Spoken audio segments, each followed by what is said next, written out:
JoJo's Bizarre Adventures is such a long-running series. It's bound to be people who disagree with a lot of things that are seen as popular within the community. But today, I don't want to talk about people. I want to talk about me. Because I made a poll asking what video y'all would want to see. Again, on my bulletin board and my TikTok, all that. But I made a video asking what video would y'all want to see. And y'all said my Jjba Hot Takes. So get ready for my piping, scorching hot takes. I'm joking. A lot of these takes probably won't be that hot, in all honesty, because after I made that video idea, I was just thinking like, do I even have that many hot takes? I mean, most of the takes I have, I wouldn't consider them to be hot takes, but some people might find them to be. I don't know. And to start off, hot take, Poochie's the best villain in all of JoJo's Bizarre Adventures. Yeah, that's how we're starting this shit off. Hot take, mostly because I fuck with him a lot and he's from the South. Okay, let me be real. I find Poochie's, like, his whole reasoning and his goal and his actual character, I find it to be very entertaining. And I also find his dynamic with Weather Report to be very entertaining, because Weather Report is someone that by all means had his life fucked by Poochie. Literally fucked. And Poochie does not care about that. He doesn't even give the slightest damn about the fact that he essentially fucked his brother's life. He doesn't. And he thinks he did it for the greater good. He thinks he did it for his well-being, when in reality, like Weather Report said, this man Poochie is the worst kind of evil. The evil that doesn't even believe they're evil. And honestly, I think I fuck with that more than like the pure evil or the over arrogance, like the pure evil or the over arrogance, I'm perfect, I'm better than you type mindset. I fuck with Poochie's more because Poochie is really deluded under the idea that he's helping everybody by doing this. That because of his own shitty life, he can enforce his own beliefs on everyone else because, well, their lives are going to be better by contrast. That's another reason why I love talking about Funny Valentine too, because he has like a mindset that's kind of similar to Poochie's, especially when you look at his goal. Except with Funny Valentine, his goal, his words of what his goal is compared to his actual actions are two completely different things. But I made an entire video on that. If you ever want to watch my analysis of Funny Valentine's characters, right there. I don't care much for Narancia, being honest, you know, being 100% real with y'all. I don't care much for him. I do sympathize with him. I feel bad for him. I mean, I liked his character, but I don't care about Narancia for real.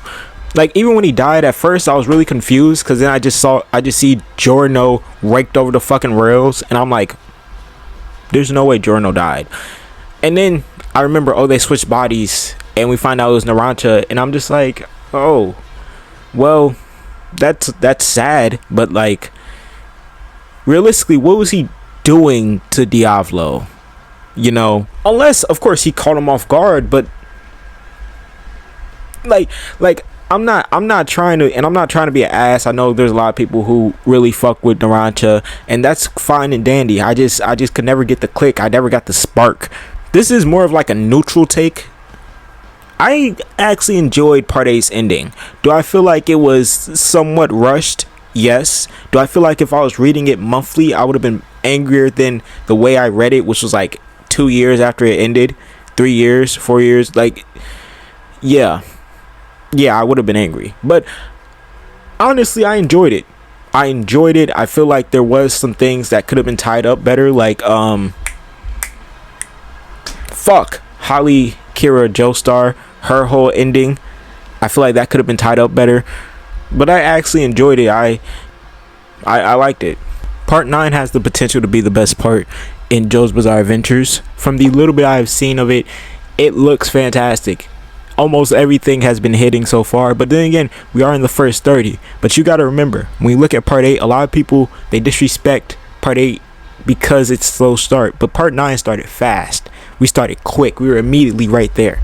Now, I don't feel like Part 8 has a slow start, but I do feel like Part 9 has that. It has that fire and a good chance for it to have everything it needs to get that push to be one of the better parts.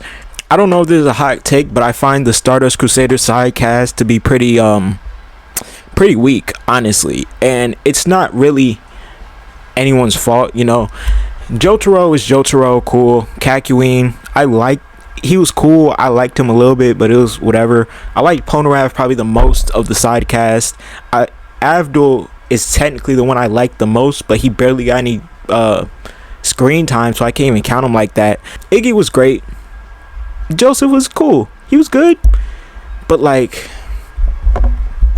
comparing that side cast to almost any other part side cast, except maybe like part 2, like before stands, like every side cast post stands, I don't have the Stardust Crusaders over them.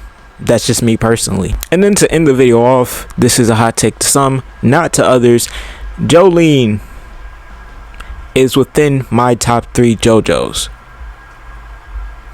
Full stop. Jolyne is within my top 3 JoJos. And I can explain, but like I've explained like 1,000 times. At this point, if you don't like Jolyne, you just don't like Jolyne. You know, nothing's really going to change your mind about her being in my top 3. But guess what, nigga? She's in my top 3. But if you enjoyed this video, like, comment, and subscribe. You know we're on the road to 5K, so anything helps. And until next time, peace.